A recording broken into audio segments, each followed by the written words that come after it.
Hi guys, today's video may share nga ako panibagong applications na pwede nga nating pagkakitaan. So, yan nga ang mga nakulirid na yan. Yan yung mga pwede nating task o yung mga daily tasks na pwede nga nating makaipon tayo ng coins at pwede natin ma-convert na sa peso at pwede nating withdraw via GCash.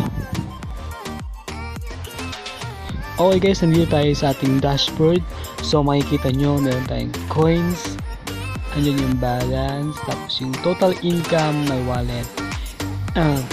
Dito tayo sa ating dashboards na kung saan nga yung mga daily tasks natin dito nakalagay. So pwede natin i-click at pwede nga tayong kumita na pwede natin na-convert sa peso. Ito yung dashboard natin. Yan. So, new user task.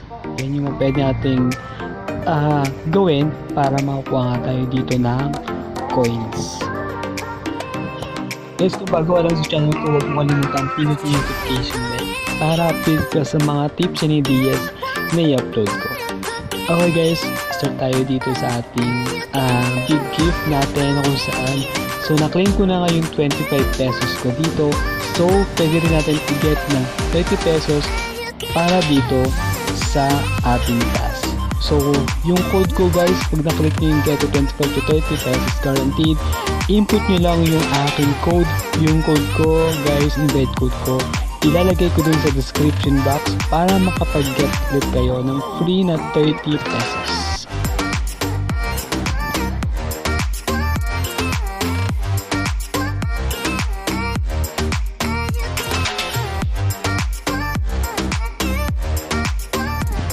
So, balik tayo guys sa ating dashboard na kung saan papakita ko nga guys yung ibang way dito kung paano nga kumita ng coins.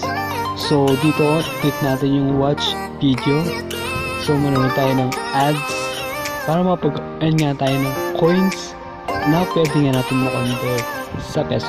Antayin nyo lang nga is mga 20 seconds lang naman yan.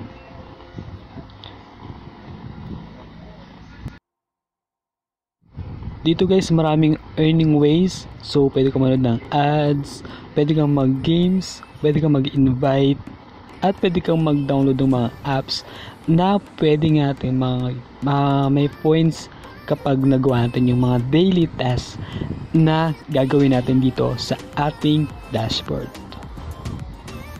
So, antay lang natin yan. So, so hindi tayo sa dashboard.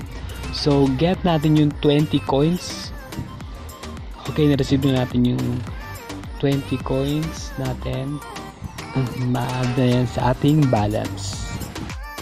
So, nandito tayo ngayon sa ating information coins.